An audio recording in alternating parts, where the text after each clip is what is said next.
I have a friend who keeps talking about this time in the past when he was at the height of his career. He was a top performer, he was an awardee, he's done so much at a very young age. I was impressed the first time I heard his stories. He must have been really, really good. And then the next time I saw him, he shared with me the same stories of past glories once again. And this time, I could almost predict what he was going to say next. And then the next few times that I saw him, he was still talking about those past accomplishments. This time, I got tired of listening to him. I had to find an excuse to change the topic because otherwise he would have bored me to death with his stories of past glories. Many people get stuck in the past.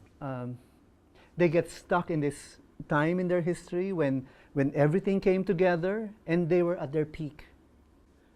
Unfortunately, it seems like after this peak in their career, things went downhill all the way and they no longer can think of anything new to talk about. There's a place for talking about the past, of course. I get that. I do that myself.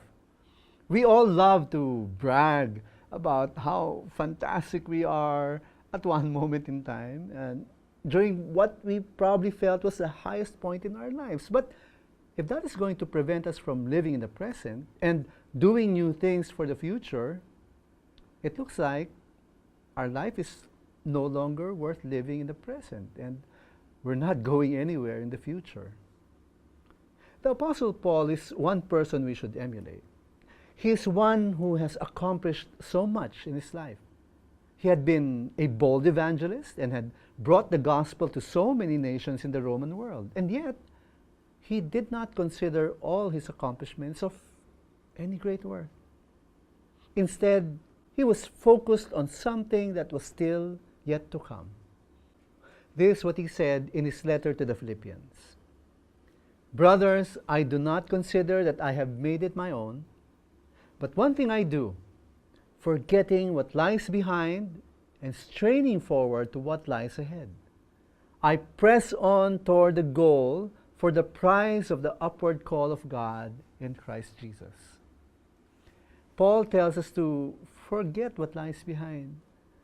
Well, this does not mean that we will wipe our memories clean. It means we are to consider what we've accomplished in the past as not so important. We no longer care too much about them anymore. Of course, they are significant. We do care about them. But compared to the value of what's up ahead, they have diminishing value that we do not have to think about them too much. Move on na tayo. Instead, Paul said, we are to strain forward. We make a great effort at stretching ourselves out. We exert great efforts towards moving in a forward direction. Stop going back to the past and trying to reclaim it. Huwag tayong mabuhay sa kahapon. Tapos na yun at hindi na pwedeng ibalik. Hindi na rin pwedeng maulit. And you're still alive and there's so much more that you can do.